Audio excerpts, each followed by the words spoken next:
Vadodara PCB પોલીસને માહિતી મળી હતી કે લિસ્ટેડ બુટલેગર ધર્મેન્દ્ર શંભુ વિદેશી દારૂનો ધંધો કરે છે. તેણે સાઈનાથ કોમ્પ્લેક્સ બુડાના મકાનમાં ડિમ્પલબેન તથા ભૂમિકાબેનના ઘરે દારૂનો જથ્થો ઉતાર્યો છે, તેમજ જમીનના ખાડાઓ કરી દારૂ છુપાવી રાખ્યો છે. બુટલેગર ધર્મેન્દ્રના માણસો રાહુલ, અમિત અને બાદલ દારૂની ડિલિવરી કરવા જાય છે. ધર્મેન્દ્ર હોલસેલમાં પણ દારૂનું વેચાણ કરતો હોવાની માહિતી મળી હતી, જેથી પીસીબી પોલીસે મકરપુરા પોલીસ સ્ટેશનની સી ટીમનો સંપર્ક કરી તરસાલી શાક માર્કેટ પાસે બોલાવ્યા હતા. પોલીસે ડિમ્પલબેન રાહુલભાઈ વાદી તથા હંસાબેન ઉર્ફે ભૂમિકા ડાયાભાઈ વાદીના ઘરે તપાસ કરતા વિદેશી દારૂનો જથ્થો મળી આવ્યો હતો, તેમજ બ્લોક નંબર 2ની પાછળ પતરાના છાપરાની નીચે સંતાડેલો દારૂ પણ પોલીસે કબજે કર્યો હતો.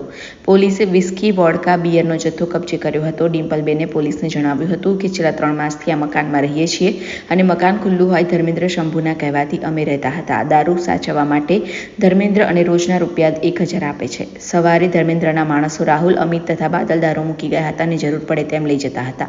જ્યારે ભૂમિકાબેન પોલીસને જણાવ્યું હતું કે આ મકાન ધર્મેન્દ્રનું છે, તેનો ફોન આવે તો તેના જણાવેલ ગ્રાહકને હું દારૂની બોટલ આપું છું. પોલીસે દારૂની 961 બોટલ કિંમત ₹2.19 લાખ તથા 18 ટીન મળીને કુલ ₹2,20,000નો દારૂનો જથ્થો કબજે કર્યો છે.